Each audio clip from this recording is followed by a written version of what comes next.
What's up, everybody? Today we're talking about authentic leadership. Walter Isaacson wrote this wonderful biography about Steve Jobs. You know, if you haven't read this book, I highly recommend you do so. And Jobs was a successful leader. I mean, look what he did with Apple. But so many people read that book and then felt like it gave them permission to be an asshole. Jobs had his flaws, and he was very good at other things. But we do not need another Steve Jobs. We need you. We need your leadership. While it's okay to emulate the leaders that you trust and try new skills and try to be more effective, when you try to lead just like somebody else, it comes at the expense of your own authenticity. And your followers can smell that from a mile away, and it breeds mistrust. When you lead authentically, you can build a team of passionate followers who are committed to the mission. So let's talk about what it takes to become an authentic leader. Authentic leaders are those who show up 100% of the time as themselves. Now, Bill George, the ex-CEO of Medtronic, wrote this fantastic book called Authentic Leadership. And in it, he argues for a new form of leadership, for leaders to lean into what makes them strong and effective, what makes them real, what makes them tick, what makes them authentic. And this makes sense because the people that either work for you or follow you, especially if they follow you, they're following you, not who you're pretending to be. So let's look at 5 things that Bill George says is required for authentic leadership. Number 1, having a clear purpose. Number 2, having a solid set of values. Number 3, they lead with heart. 4th, they establish connected relationships. And then 5th, self-discipline. Now you may look at this list and say, well, duh, leaders should always do those things. Well, yeah, I mean, the list may seem obvious, but when we think about it, I mean, how often can you live up to these expectations, and especially at all times? You know, for example, like how clear are you on your purpose? How clear are you with what your values are? What's important to you? And when you're stressed or struggling or challenged, do those values still come through, or do you change your behavior? Do you change who you are depending on the situation? If so, that's not being authentic, or at least it's lacking the self-discipline to stay authentic even in times of stress. We'll talk more about this later. But let's get down to the basics of authentic leadership. George states these 5 things, but in essence, you have to show up as you in whatever way that means. Your purpose, your values. Then you have to connect with people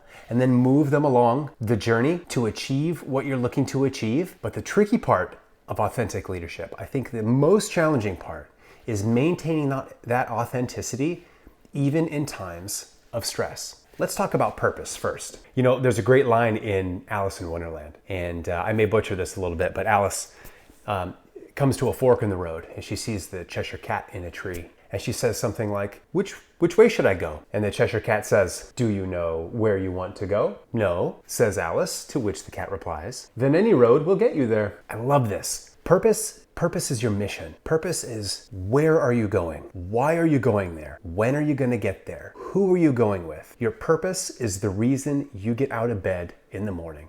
It's the reason that you put in the effort. It's the reason that you continue to grow. It's the reason you put up with the stress in order to achieve. Now, the first piece of authentic leadership is this purpose. If you are going to show up authentically as yourself, you have to bring this purpose with you. Let's look at number 2, your values. Your values are those deeply held personal beliefs which shapes your behaviors and your actions. They are beliefs that pervade every interaction that you have. Now, there's common values that we can think of, like honesty, dignity, respect, but there is one value that all leaders must have: integrity. You have to do what you say you are going to do, and you have to tell the whole truth. Anything other than that expectation is going to breed mistrust amongst your team and amongst your followers. When you tell the whole truth and when you do what you say you're going to do, you teach the people that you're interacting with that you are trustworthy and that you're reliable. And if you've read The Advantage by Patrick Lencioni, you'd remember that trust is the foundation for a solid workplace culture, a healthy culture. Okay, now we've got your purpose, we've got your values. Now it's time to lead with heart. That means you lead with feeling, you connect with the people that you are leading with, and then you build upon not only or you bring your purpose and passion to the table to allow them to lean into their purpose. Remember, your followers are joining you on this mission. They're willing to suffer and try new things and grow and be challenged for the same purpose that you are leading them towards. When you lead from the heart, you connect with that greater sense of purpose to motivate, support, and push your team to new heights. Now, this aspect about leading from the heart can be difficult for some leaders. Sometimes, you might be in middle management somewhere and you've got to hit these growth targets, and it can feel very robotic and not very purposeful. It can be very difficult to really lead with purpose and to connect with the purpose of your team. But this is part of the leadership challenge. How can you lead from a place of purpose if your goals aren't very purposeful? Well, one way you can actually do this is by using the fourth step, or the fourth aspect of authentic leadership, and that's connected relationships. When you lead with heart, it's about connecting emotionally, but connected relationships actually takes the next step in that you have to take the time, make the time to connect with the people that you work with, to create relationships that mean something. Great leaders connect with their people. Think of the best leader that you've ever worked for. How did they talk to you? Did you feel that they cared about you, or were they standoffish? Alexander the Great was revered by his men because he cared about them, and he respected his adversaries as well, and he earned their respect in return. Napoleon was loved as a leader. He would make time to walk through the camps of his soldiers, connecting with them and showing them that he cared. Now, sometimes it can be tough to form a connected relationship with someone, especially, if you are technically their superior or if they're your subordinate and you have to discipline them. But regardless, if you show up with care and you take the time to learn something about the people that are either working for you or the folks that are following you, that goes a long way. And remember, people will put in more effort for those that they respect. Now, for the fifth aspect, self-discipline. Can you lead authentically in times of stress? Can you lead authentically when you're challenged or when the pressure is on? This is one of the most difficult aspects of leadership. Because let's be honest, no one wants to walk into a meeting and get torn apart by their boss. No one wants to tiptoe in a meeting and wonder, I wonder what mood they're in. So I have to couch my words or be careful what I say or how I say it. And as a leader, do you really want that? Do you want your people to not bring things to you because they're worried about your mood? Self-discipline is keeping yourself under control, in control at all times. Again, this is no easy task, but one of the first things you can do to start building self-discipline is creating self-awareness. Recognize the times when you feel your emotions start to rise, and then take time to put those feelings aside and continue to lead your team with purpose, with your values, and with heart. A hard truth is your team probably doesn't care about the stress that you're under. What they care is how you lead them. Can you keep the team going even under that stress? They care more about the stress that they're under. One of the burdens of leadership is to create that shield where the leader takes the heat and maintains that cool, calm, collected environment so that the followers and subordinates can do their best work. Remember, no one did their best work just after getting their ass chewed. Now, one thing that George does not talk about with authentic leadership and purpose, passion, values, connected relationships, and self-discipline is personality. So these are all very I feel corporate topics, right? Here is my mission. Here are my values as a leader. And I'm going to, feel for and with my team. I'm going to make time to relationship. Yeah. Okay. But your personality, what are the things that you like doing? How do you like talking to people? What's the energy that you like to bring into work? Are you introverted or extroverted? Do you prefer the rah-rah, let's go to the big crowds, or the one-on-one kind of build-up meetings? There's a whole bunch of other things that make you awesome as a leader.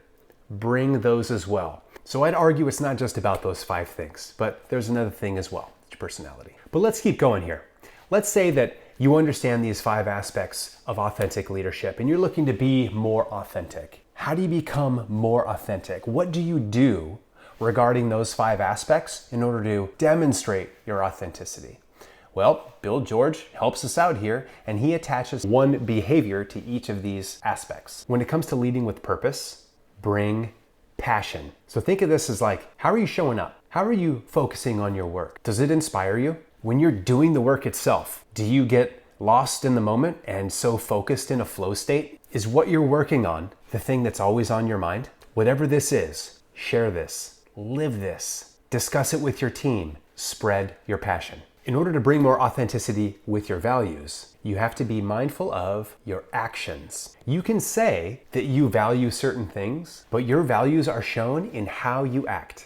Now there's this idea of a thing called a crucible. Think about a time when you were really challenged. You were stressed out, you were struggling. Maybe there was a family event or trauma going on and you were very challenged and you had to take action. What did you do? Whatever those actions were, they reflected your values. Tough times will show a leader, will show anybody their authentic self. It's also a time to reflect on and demonstrate your values. We can take examples of companies who were put into a crucible or who put themselves into a crucible because they didn't live out their values, right? Speaking of another, Steve Jobs wannabe, we've got, the whole story of Theranos. I don't think honesty and transparency were values at Theranos. Okay, number 3, you want to lead with heart? You need compassion. Now, compassion is best thought of as empathy plus action. Now, imagine you can empathize with other people. You can feel how they feel. And, the benefit of empathy is if you feel how other people are feeling, you can help make a decision or help do something about that. You can understand where they're coming from. But compassion is empathy plus action, which means you're willing to do something about it. A simple example of compassion is just simply doing a check-in. Let's say you have a one-on-one or you're talking with somebody and they confide in you that they're really stressed or they're having a rough time, or maybe they have to go to a funeral or something that's emotionally, challenging for them. Empathy would just be understanding where they're coming from and feeling that as well. Compassion would be doing something about them or doing something about it. So maybe in a couple of days, you check in and see how they're doing. Or maybe you take something work-related off of their plate and you handle it yourself. The action of compassion shows that you care. And remember, people don't care how much you know until they know how much you care. Now, I would also add here that not only is compassion important, but just engagement. I mean, leading with heart doesn't mean that you only care about people when the crappy stuff is happening. But if you have employees or followers, do you know what's going on in their life? When are their birthdays? How many kids do they have? When is their kids' birthdays? What are they doing next weekend? When you get to know your people, you are showing that you care. And if you engage and follow up on that engagement and ask, how was the birthday party? Oh, how's Johnny? How's Susie? How was the softball game? Those little actions go such a long way. Now, this idea of engagement actually leads into our number 4 topic. When you're building relationships, you need connectedness. And that connectedness means, again, that you're willing to take the time and engage. So, acknowledge accomplishments. Coach people on their struggles. Send a birthday card. These are just small things which lets those around you know that you're thinking of them and that they are important to you. So engage, stay connected, build those relationships. Last but not least, self-discipline. The behavior associated with this is consistency. You have to be consistent in how you are showing up. Again, if everybody has to walk on eggshells because they don't know what mood you're in and how you're going to react to different news or in different meetings, oh my gosh, you better throw your productivity out the window. Plus, these leaders just aren't fun to work for. Even Steve Jobs, even though he got a lot done, he did great things for Apple and Pixar, he would joke that he was mercurial, right? His mood was all over the place. But that doesn't breed consistency in everybody working for you. And think about it. I mean, do you want to walk on eggshells? Do you want to have to tiptoe around your boss or around your leader because you're not sure how they're feeling? Now, I get it. Leadership is stressful. There is so much on the shoulders of a leader, the glorious burden of leadership.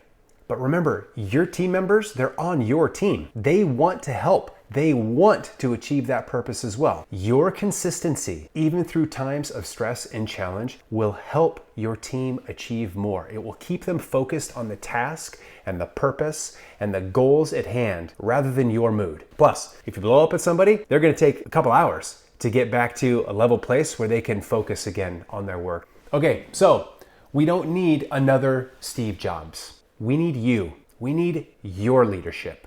We want your leadership, and your followers want your leadership because it's yours, because it's your purpose, because it's your passion. If you want some tips on how to manage your emotions even in times of stress, check out this video. Thanks everybody. Until next time.